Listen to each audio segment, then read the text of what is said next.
The Duke of Hallowmere pressed a purse into my hand in the dark of his own stable-yard and told me to be at Halbard's office in Witchcombe before the man had unlocked his door. It was the 9th year he had given me that errand. It was the 9th year he had given it to me in the dark. "You could send a groom," I said. "A groom would talk." "I talk." "You are a solicitor," he said. "You are paid not to." He stood with one bare hand on the neck of his mare, hatless, the frost coming off the cobbles in a gray breath, and did not look at me while he said it. That was his habit. The county called him the Silent Duke and thought it meant cold. I had known him since we were boys, and I knew it meant a man holding his mouth shut over a wound.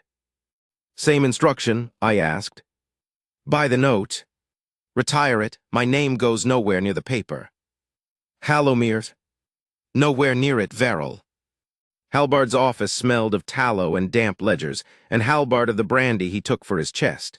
He was a factor, which is to say he bought other men's misfortunes cheap and sold them dear. He had the note out of his strongbox before I had my gloves off. "Lark," he said, tapping it. "Josiah's Lark, linen draper, deceased, £62 and the interest. You are punctual as Lady Day, Mr. Verrill." "62. And the interest," he said, and smiled at me with the sort of patience a cat has. I counted it out. He wrote the discharge in his crabbed hand, and I watched the ink dry on the words "paid in full." 9 years, Halbard said pleasantly, and never a name on it. "There are 2 notes of Lark's left in this county, Mr. Verrill. 2, and then the ruined draper's girl is clear of him altogether. Whoever your gentleman is, he has nearly finished his charity." I did not answer him.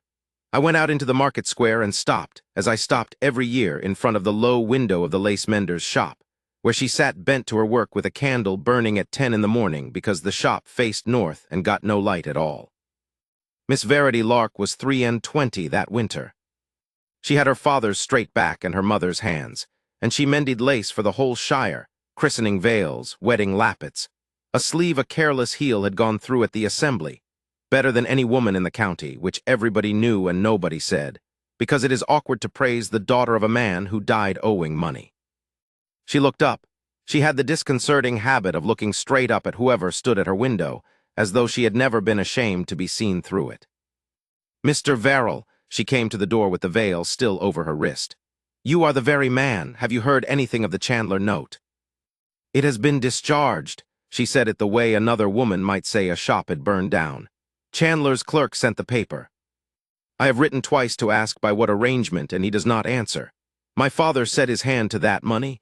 It is owed." "You would rather owe £60 than not owe it."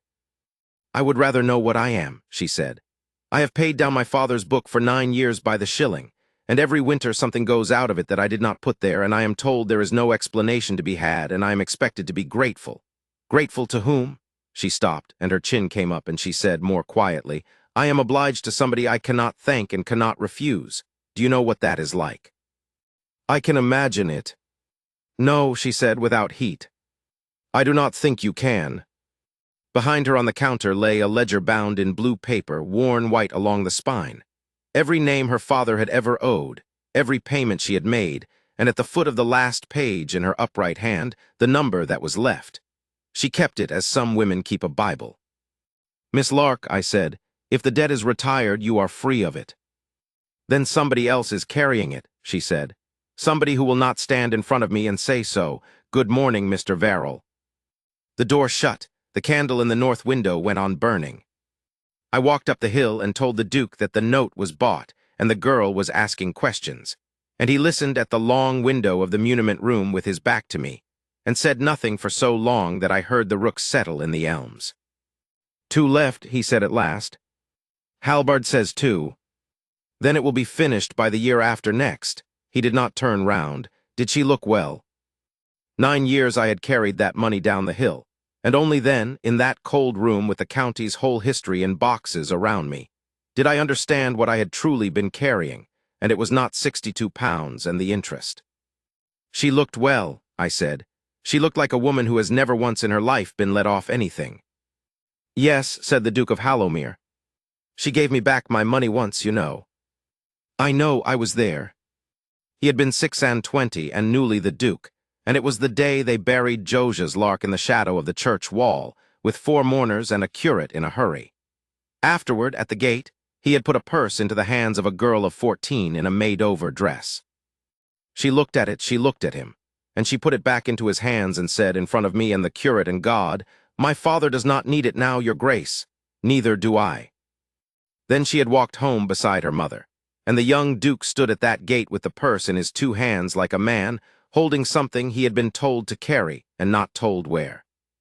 He never offered her money again. He bought the paper instead, 9 winters of it, in the dark, through my hands, his name kept off every page. That was the 9th winter.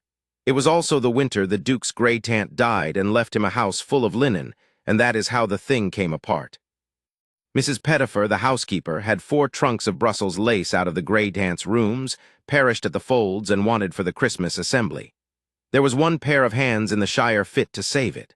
So a footman went down with a note, Miss Lark came up with a work-basket, and nobody thought to tell the Duke. I was there that day, with papers about a drain. Mrs. Pettifer moved her twice for the airing of the trunks, and the 3rd time, harassed and meaning nothing by it at all, she opened the muniment room and said, "Sit here in the warm, my dear. Nobody comes in but His Grace and Mr. Verrill, and mind the ink." The muniment room has a long table, 400 years of the family's paper in tin boxes, and 1 book left out under a paperweight because the Duke worked in it and never put it away. She spread the lace at the far end of the table, and at some point in that hour she moved the paperweight, because a woman who has kept a ledger every day of her life cannot see one without wanting to know whether it balances. I was crossing the hall with my drained papers when I heard a chair go over. She was standing when I got to the door. The book was open in both her hands, and the Duke was in the room by then, come from the library with a pen still in his fingers, and neither of them had seen me at all. "This is my father's name," she said. "Miss Lark, this is my father's name in your hand 9 times. Her voice was perfectly level, and that was the worst of it. "The Chandler note, the Marbury note, £62 and the interest, the date, the discount, and beside it, retired, no name to appear. It is my whole life on 1 page of your book, your grace, in the same ink as your drains." The Duke of Hallowmere, who had faced down a whole hunt over a poached stream without raising his voice, stood in front of that girl and could not get a word out. "9 years, she said. 9 years I have gone to bed doing sums and been afraid of the post, and thanked a mercy I could not name.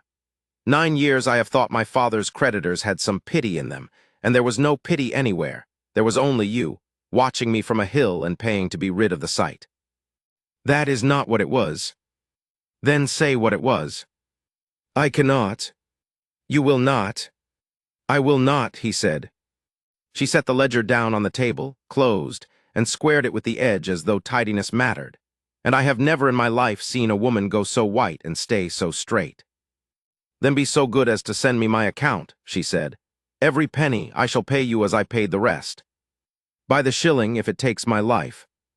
She gathered the lace, every scrap of it, folded it as carefully as if it had been her own, and went out past me and down the great stairs and out at the front door, which no tradeswoman in that county would have dared to use, and across the park in the falling snow with her head up. He went after her as far as the terrace. He stopped there. I came out and stood beside him and watched her get smaller against the white, and I said, "For the love of heaven, man, go and tell her." "Tell her what?" he said. "That my father did it." And there it was, out at last after 9 years, with the snow coming down on both of us. I knew the whole of it, of course. I had drawn some of the papers myself when I was a young man with more ambition than stomach, and I have not been proud of it since. Josiah Lark had been the old Duke's draper.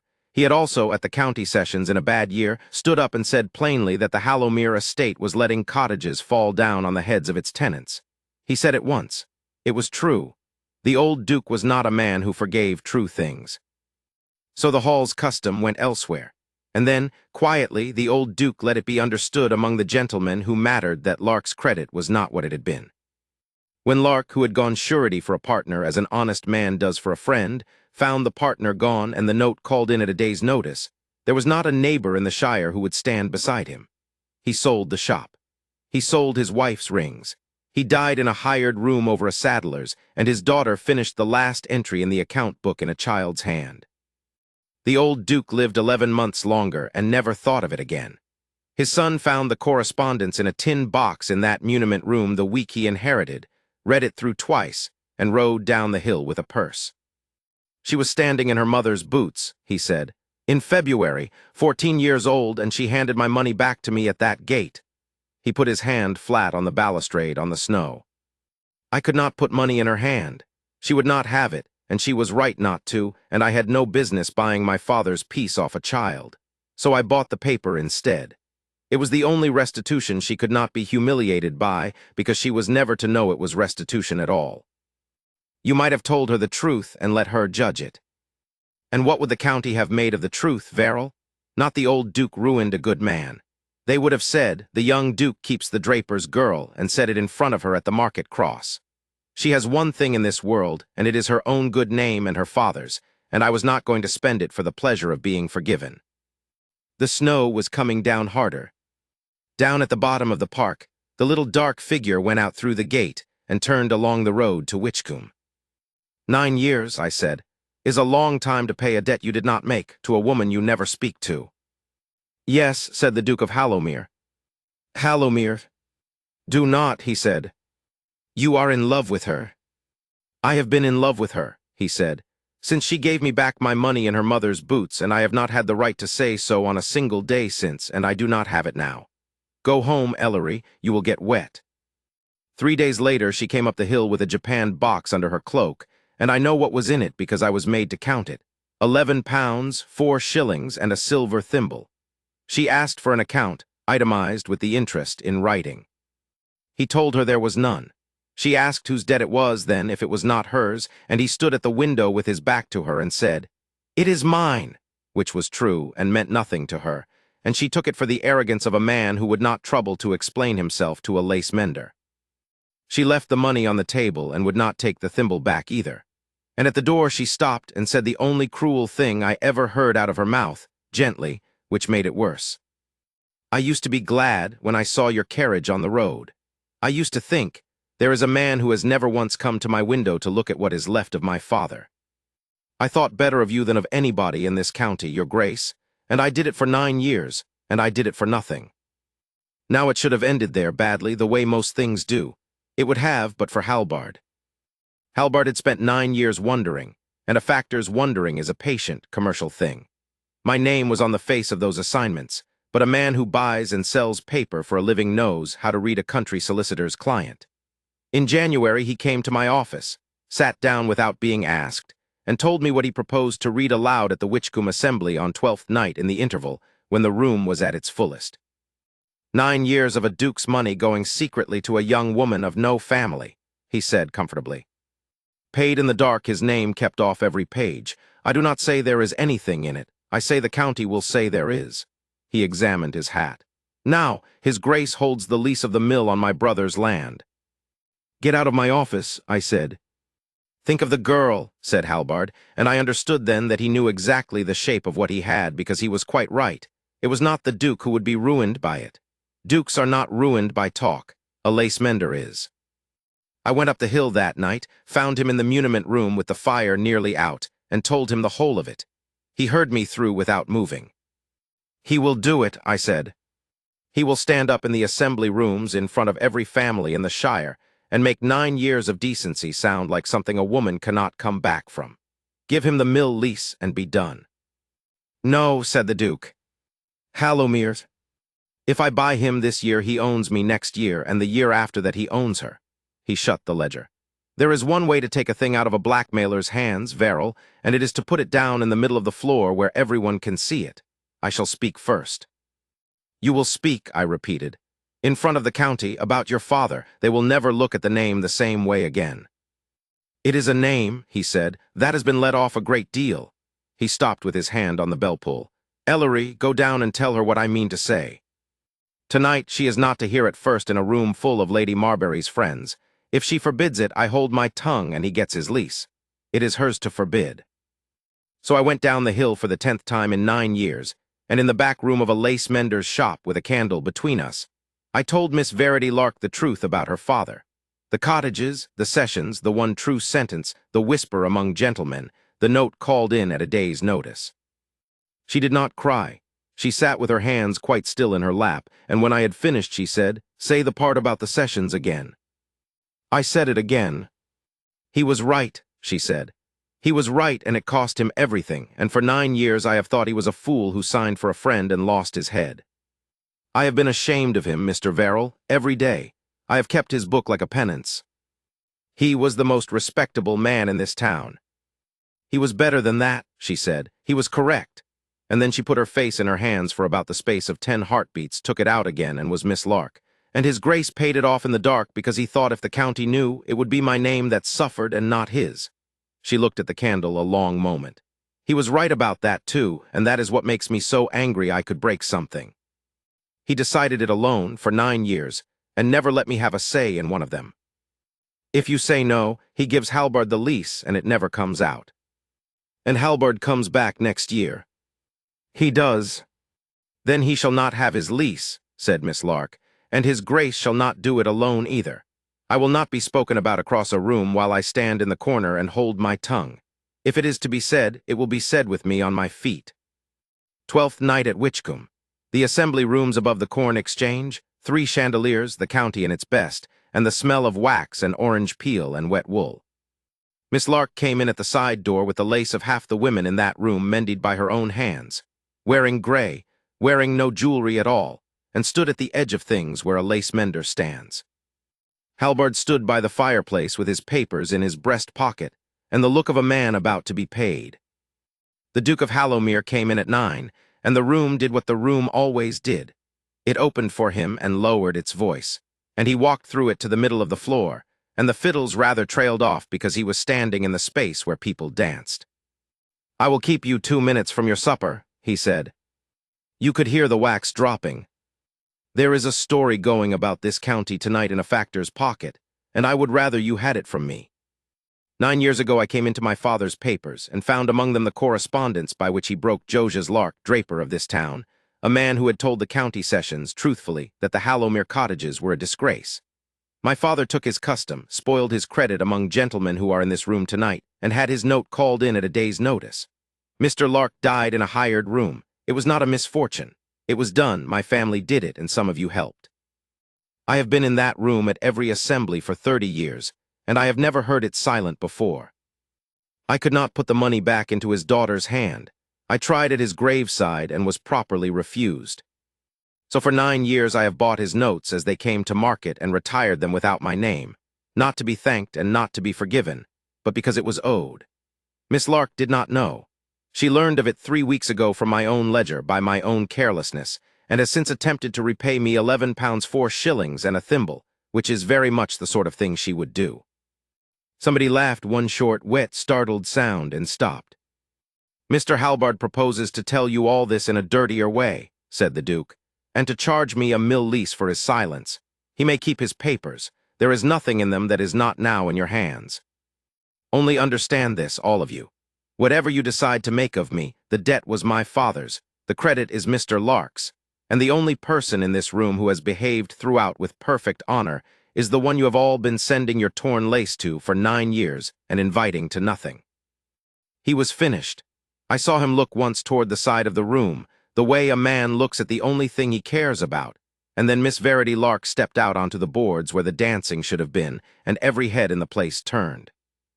"Your Grace," she said, "ladies, gentlemen, since I am being spoken of, I shall save you the trouble of guessing." Her voice was not loud. It carried the way a small, clear bell carries. "My father was ruined for telling this county the truth about its cottages. I did not know that until Tuesday last. I have been ashamed of him for 9 years, and I shall be making that up to him for the rest of my life." She had the blue ledger in her hands. I had not seen her carry it in. "This is his book.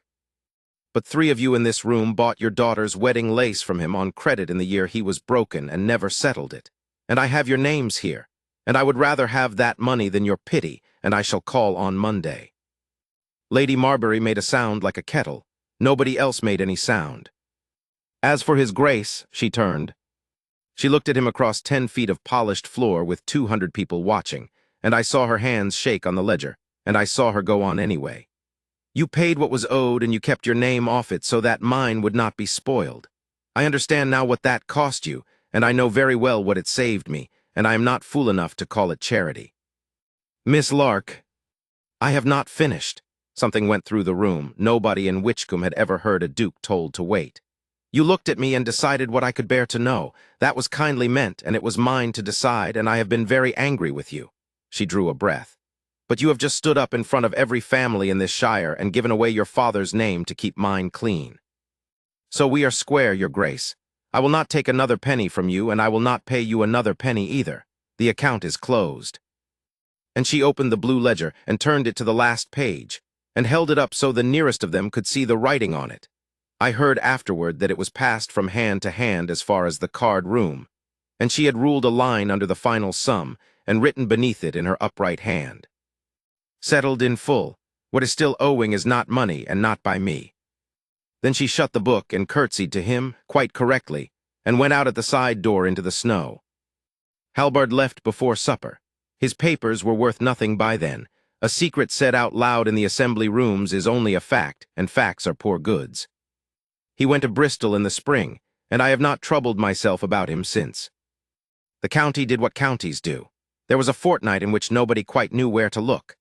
Then the 3 families whose names were in Josiah Lark's book paid, one of them at the door of the shop, in front of witnesses, and profusely, and the Duke of Hallowmere spent February rebuilding 11 cottages on the Coldharrow Road, and did not once mention that he was doing it. He did not go near the Lace-Mender's window.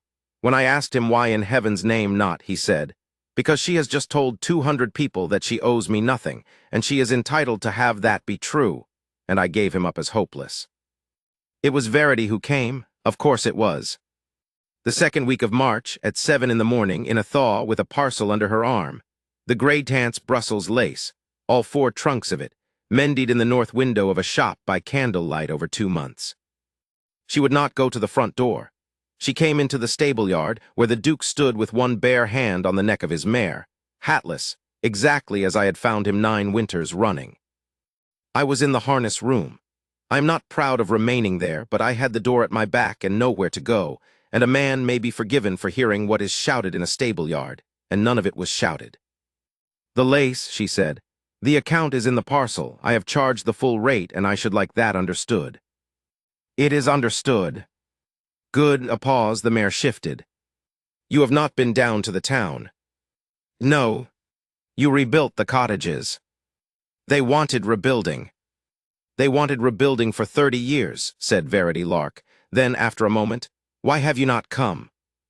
And the silent Duke, who had made 200 people hold their breath on 12th night, stood in his own stable-yard and could not answer a lace-mender. You will have to say it, she said. I have had 9 years of being spared. I find I have no appetite for any more of it. If I say it, he said, you will have every reason in the world to think it is the debt talking, and it is not the debt. I have owed your father since I was 26, and that is paid, and I want nothing for it. What I want has nothing to do with any of it, and I have no right to ask you for it. You had better ask me anyway, she said, and let me be the judge of what I may be asked. You are very bad at leaving that to me. I heard him laugh, once, not a sound I had heard out of him in years. Very well. A long pause, the mare's hoof on the cobbles, the water coming off the roof in the thaw. You were 14 years old in February, standing in your mother's boots, and you put my money back into my hands and told me your father did not need it. I have thought about it every day since. I had come down that hill certain I was the only person in the county with anything to give, and a girl in the churchyard corrected me, and she was right. Another pause. I did not pay those notes to be near you. I stayed away so that I could go on paying them. 9 years is a long time to look at a lit window from a hill, Miss Lark, and I would have gone on till I died if you had not moved my paperweight. You might have said one word to me in 9 years. And what word would that have been? Everything I had to offer you was money, and money was the one thing in the world I had no business putting in your hand. Then offer me something else, she said. There was a silence in that stable-yard that I shall hear until they bury me. Marry me, said the Duke of Hallowmere, not to settle anything. There is nothing left to settle. You closed the account yourself in front of Lady Marbury, and I have never in my life been so proud to be told I was owed nothing. Marry me because I have been in love with you since a February afternoon when you had better manners than every gentleman at that graveside, including me. I have no argument to make. I have a great deal of it to be sorry for. I am asking. And Verity Lark said, "You have taken your time." "I have. I mended your great-aunt's lace by candlelight for 2 months and thought about very little else, and I am not going to pretend otherwise, because I have spent 9 years being honest about numbers, and I find I cannot leave off now." Her voice was not steady anymore. "Yes. But there is a condition, Your Grace, and it is not to be argued with." "Name it." "Nothing in the dark," she said. "Never again. Not a penny, not a kindness, not a decision about what I can bear to hear. You will bring it to me and we will look at it together and I will tell you what I think, and sometimes I shall be wrong and you will have to endure that. 9 years of being protected by a man who would not show me his face. I will not have another day of it." "Nothing in the dark," he said. "You have my word." "Then yes," she said, "yes. Come down to the town this afternoon and be seen doing it." I stayed in the harness room another quarter of an hour, and when I came out they had gone in, and the parcel of Brussels lace was sitting on the mounting block in the thaw with the account pinned to it in her hand. Charged at the full rate, itemized, the total ruled twice. They were married in April in the church at Whitcomb with the door standing open, because she would not have it done quietly. She wore her own work at the wrists. The 3 families who had paid their old accounts came and were seated well forward and behaved beautifully. Lady Marbury wept, which surprised us all, herself most of all. She is Duchess of Hallowmere now, and has been these 11 years. Her father's book sits in a glass case in the hall where every visitor must walk past it, open at the last page, because she says a house of that kind ought to have to read what it did. There is a second hand in the muniment room ledgers now. Hers. It goes down the page beside his, item by item, nothing hidden, and the 2 of them argue over the drains like a pair of clerks and are the happiest people I know. I asked him once, years after, whether he had ever thought of simply telling her at the start and letting her decide. He thought about it for a while. He was watching her across the lawn, where she had a christening veil over her arm and was showing a girl from the village how to hold the needle. "Every day for 9 years," he said.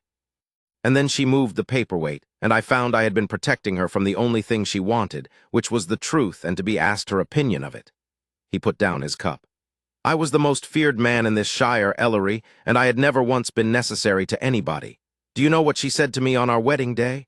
Come here and let me see your face while you talk. 9 winters I carried a purse down that hill for a woman who did not know whose name was on it. Of the 2 of them, the one who was rich all along was the girl in the north window, mending other women's lace by candlelight and refusing, year after year, to be grateful for anything she had not been told the truth about. She is loved now, entirely and in the daylight, by the one man in England who had to give away his own name to prove it.